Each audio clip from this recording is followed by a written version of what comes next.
한때 체중 감량에 대한 열망으로 가득 찼던 수민이에게는 고질적인 문제가 있었다. 체중 감량에 성공해도 얼마 지나지 않아 원래대로 돌아오곤 했던 것이다. 수민이는 대체 왜 이런 악순환이 반복되는지 고민했고 유어 현상에 대해 진지하게 알아보기로 결심했다. 먼저 수민이는 주변 사람들의 이야기를 듣기 시작했다. 다이어트 경험이 풍부한 친구들의 의견은 저마다 달랐다. 탄수화물을 완전히 끊어야 해. 고단백 식단이 제일 효과적이야. 저녁은 아예 먹지 말라니까. 친구들의 조언은 다소 극단적이었다. 수민이는 무엇인가 잘못되었음을 느꼈다. 이러한 극단적인 방법들은 그 당시에는 체중을 빠르게 줄일 수 있지만 지속 가능하지 않아서 결국 유효 효과로 이어졌던 것이다. 수민이는 전문가의 의견을 구하기 위해 영양사와의 상담을 예약했다. 수민이의 삶을 면밀히 분석한 영양사는 말했다.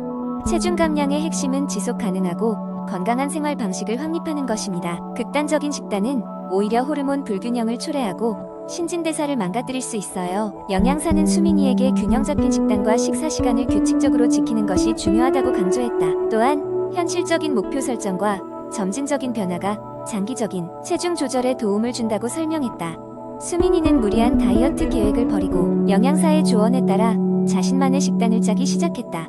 주식으로는 잡곡밥과 온갖 종류의 채소를 포함하고 단백질은 닭가슴살, 두부, 생선을 통해 다양한 소스를 만들며 맛을 살렸다. 디저트는 제한했지만 주 1회 과일로 자연의 단맛을 즐겼다. 또한 주말마다 친구들과 함께하는 운동 모임에 참가해 재미있게 운동하는 습관을 들였다. 시간이 지날수록 몸과 마음이 모두 건강해지는 것을 느끼며 수민이는 비로소 요오의 굴레에서 벗어날 수 있었다. 그 과정에서 자연스럽게 체중이 줄어들었고 스트레스 또한 크게 감소했다. 수민이는 체중 감량의 궁극적인 목표가 단순한 미용이 아닌 건강과 삶의 질 향상이라는 사실을 깨달았다. 수민이는 이제 다른 사람들에게도 지속 가능한 다이어트를 실천하는 법을 돌려주고 있다. 건강한 식생활과 꾸준한 운동을 통해 단순히 체중을 감량하는 것이 아닌 오랜 시간 동안 유지할 수 있는 건강한 생활 습관을 만드는 것이 진정한 성공이라고 말이다. 끝내 수민이는 요요를 피하며 건강한 삶을 찾는 본인의 이야기를 많은 이들에게 전파했다. 두 번째 이야기 책상에 앉아 생각에 잠겨 있었다. 거울 속 비친 내 모습이 더 이상 내가 원하던 모습이 아니었기 때문이다. 그렇게 해서 시작된 나의 도전, 본격적인 다이어트 계획이 시작되었다. 처음부터 쉬운 여정은 아니었다. 하지만 강한 의지와 비장의 무기들이 있었으니 말이다. 첫째 날은 자신과의 약속을 다지며 시작됐다. 매일 일정한 시간에 일어나 운동하고 건강한 식단을 채우기로 결심했다. 스마트폰에 다이어트 관련 앱을 설치하고 매일 먹는 음식의 칼로리를 기록했다. 놀랍게도 기록하는 것만으로도 먹는 양이 줄어들었다. 작은 변화가 큰 결과를 낳을 수 있음을 느꼈다. 일주일이 지나자 작은 성과들이 보이기 시작했다. 체중계에 올라가 보니 확실히 줄어든 숫자가 나를 반기고 있었다. 보상의 법칙을 실천하기 위해 매주 체중 감량 목표를 달성하면 스스로에게 작은 선물을 주기로 했다. 첫 번째 선물은 고대하던 새로운 책이었다. 그렇게 다이어트는 단순한 체중 감량을 넘어 스스로에 대한 성취감을 얻게 만들었다. 한 달이 지나면서 변화를 더욱 확실히 느꼈다. 육체적인 변화뿐만 아니라 정신적인 건강에도 긍정적인 영향을 끼쳤다. 더 이상 작고 무가치하다고 느껴지지 않았다. 나 스스로에 대한 자랑스러움을 느끼며 자존감이 올라갔다. 이 무렵 식단도 어느 정도 익숙해졌다. 맛과 영양을 균형 있게 고려한 새로운 레시피들을 시도하면서 다이어트가 단순한 참음이 아닌 즐거움이 되었다. 하지만 쉽지 않은 날들도 있었다. 회식과 친구들과의 모임은 언제나 난관이었다. 그럴 때는 전략이 필요했다. 미리 섭취할 음식을 정해놓고 절제 있는 선택을 하기로 마음먹었다. 종종 작은 실수는 괜찮아 라며 스스로를 너그럽게 대했다. 이는 오히려 다이어트 여정을 지속 가능하게 해주었다. 이제 석 달이 지난 지금 나는 원래 목표했던 체중에 거의 도달했다. 무엇보다 중요한 것은 체중 이상의 것을 얻었다는 것이다. 스스로에 대한 신뢰와 건강한 생활 방식은 앞으로의 삶의 질을 더욱 높여줄 것임을 알게 됐다.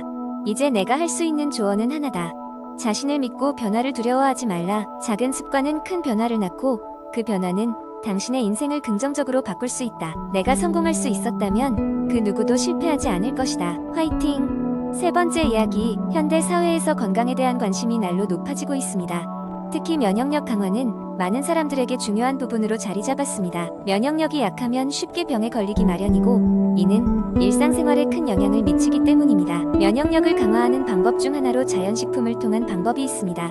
이번 이야기를 통해 면역력 강화에 도움을 줄 수 있는 자연식품 베스트 7에 대해 알아보겠습니다. 첫 번째로 소개할 자연식품은 마늘입니다. 마늘은 오래전부터 건강식품으로 알려져 왔습니다. 황 성분이 풍부한 마늘은 강력한 항균 작용을 통해 체내 면역력을 높이고 세균 및 바이러스로부터 보호해줍니다. 게다가 마늘에 있는 알리신 성분은 감염을 예방하고 혈압을 조절하는 데 효과적입니다. 두 번째는 녹차입니다. 녹차는 카테킨이라는 강력한 항산화 물질을 많이 함유하고 있어 활성산소를 제거하고 신체의 면역 체계를 강화합니다. 게다가 녹차에 포함된 다양한 폴리페놀은 염증을 완화하고 세포 손상을 방지합니다. 세 번째로는 생강을 들 수 있습니다. 생강은 항염증 및 항산화 효과가 뛰어나 코감기나 독감에 걸렸을 때 증상을 완화시켜주고 면역력을 높여주는 데 도움을 줍니다.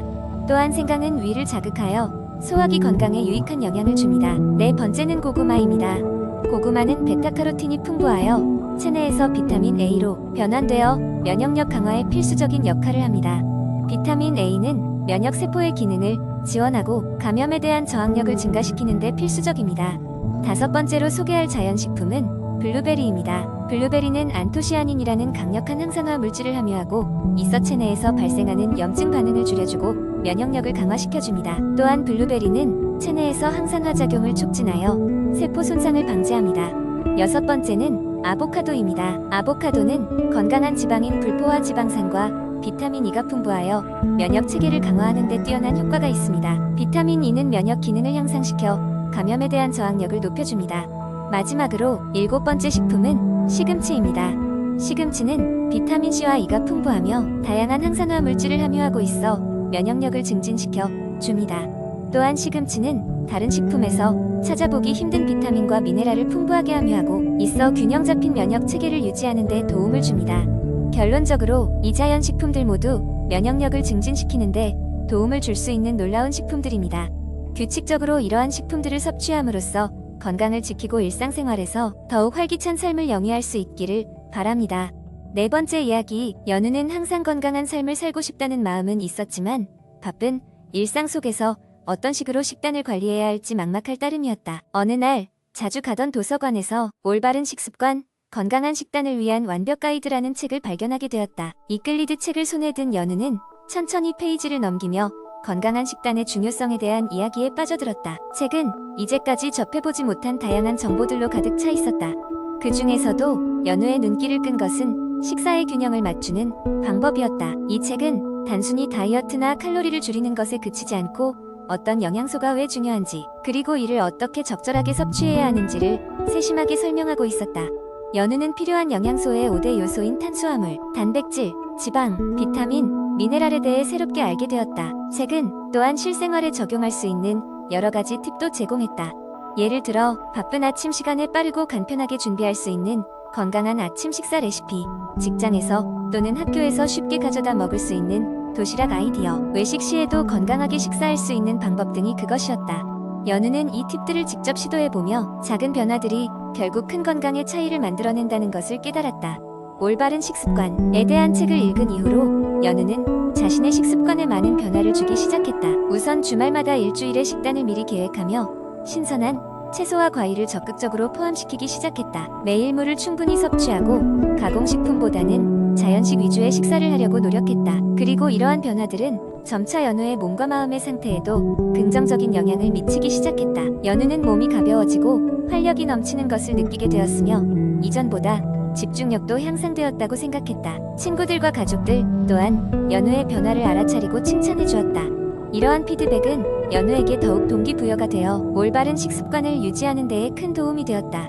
시간이 지나면서 연우는 주변 사람들에게 건강한 식습관의 중요성을 전파하기 시작했다. 처음에는 친구들에게 간단한 조언을 주던 것이 점점 확대되어 그들과 함께 요리 교실에 참여하거나 새로운 건강식 레시피를 공유하는 등의 활동으로 발전했다. 이렇듯 작은 책 한 권에서 시작한 여정은 연우의 삶을 바꿀 뿐만 아니라 주위 사람들에게도 긍정적인 파급 효과를 주며 더 건강한 삶을 살도록 이끌었다. 연우는 올바른 식습관, 건강한 식단을 위한 완벽 가이드가 단순한 책 이상의 의미로 자리 잡았음을 실감하며 그 책을 다시 도서관에 반납하기 아쉬워하며 가끔씩 다시 찾아 읽곤 했다. 다섯 번째 이야기, 옛날 옛적 영양의 마을이라는 작은 마을이 있었다. 이 마을에 사는 사람들은 모두 건강했고 특별한 비밀이 있었다.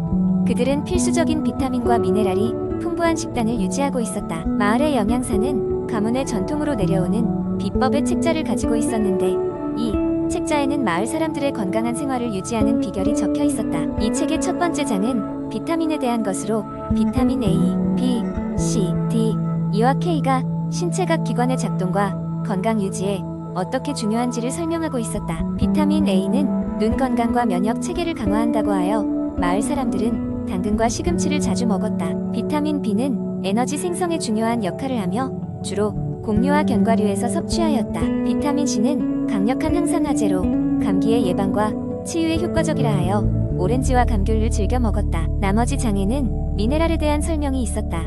특히 철분과 칼슘은 매우 중요한 요소로 묘사되었다. 철분은 혈액 생성과 산소 운반에 필수적이고 칼슘은 뼈와 치아의 건강을 책임졌다. 마을 사람들은 붉은 살코기와 유제품을 주기적으로 섭취하였고 해산물을 통해 요오드와 마그네슘도 보충하였다. 마을 사람 중 하나인 에밀리는 모험심이 강하고 지혜로운 젊은 여성으로서 영양사가 되기로 결심하였다. 그녀는 모험심 강한 성격으로 영양에 마을 밖 세상에 나가 다양한 문화를 경험하였고 그곳에서 새로운 식물과 슈퍼푸드를 발견하였다.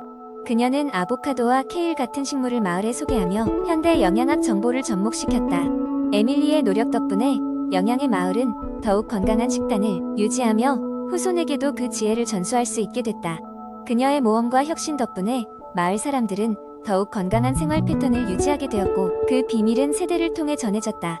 비타민과 미네랄의 중요성을 인식한 에밀리와 마을 사람들 덕에 영양의 마을은 아직도 평화롭고 번영하고 있다는 전설이며 이 이야기는 필수적인 비타민과 미네랄이 생활에 미치는 긍정적 영향을 강조한다.